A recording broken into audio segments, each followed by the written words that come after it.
Hi, I'm Dr. Archer Crosley. I'm the unconventional pediatrician.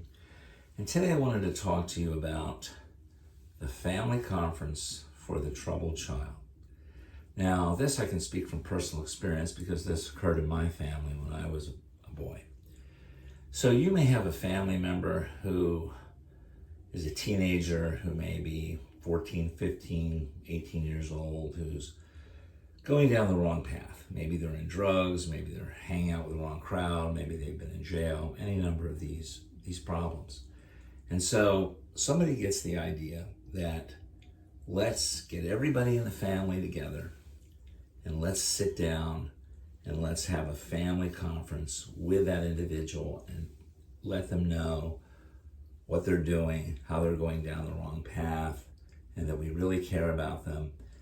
And your thinking is that that is somehow going to turn the child around, that that's going to make everything better. Well, I think that's a big mistake. I think that a person who is doing drugs and going down the wrong path is already very compromised. And if you gather the family around to sort of help them, you have good intentions, but I don't think that the person who is the recipient of that, the person in trouble, is going to perceive it that way. I think they're going to perceive the family as ganging up on him or her. I don't think it's a good idea. I think what that person needs is an experienced therapist. So I would advise you to think twice before you do that. I know that this, I told you I speak from personal experience on this. When I was a boy, I guess I must have been 15 years old, 16 years old. And my father had died when I was 13 and my mother remarried when I was 15. And so I inherited two stepbrothers. And so both stepbrothers were older, but the one who was closest to me was 2 years older than me. And so his name was Stevie, and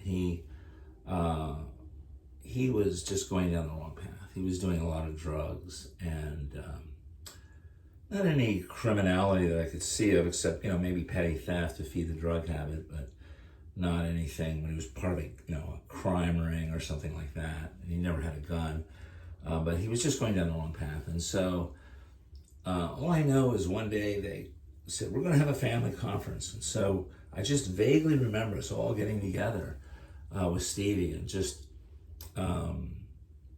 telling him, you think you're going down the wrong path, what you're doing wrong. And as I look back on that, I don't think that was a good idea. I think Stevie eventually went on to not be able to function in the real world.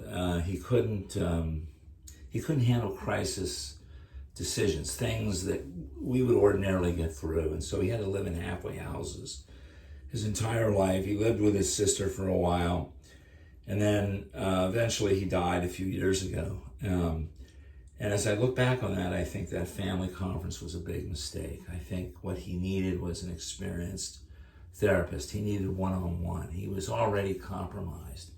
And the last thing he needed was for family members to get together and to, as he probably perceived it, ganging up on him. It's kind of like asking a person who has a broken leg to carry a big screen television set, a quarter of a mile to the neighbor's house. They're just not capable of doing that.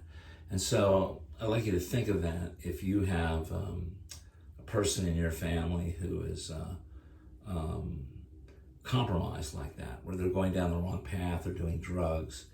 And think about not having this big family conference, but instead get them an experienced therapist, or if you can't afford one, you can't find one, maybe a pastor or maybe someone in your family who has good rapport with that individual to sit down one-on-one. I think that would be a better approach than the family conference. Okay, so that's what I have to say about that. And I want to thank you for listening, and I certainly hope you'll subscribe to my channel. Thank you very much.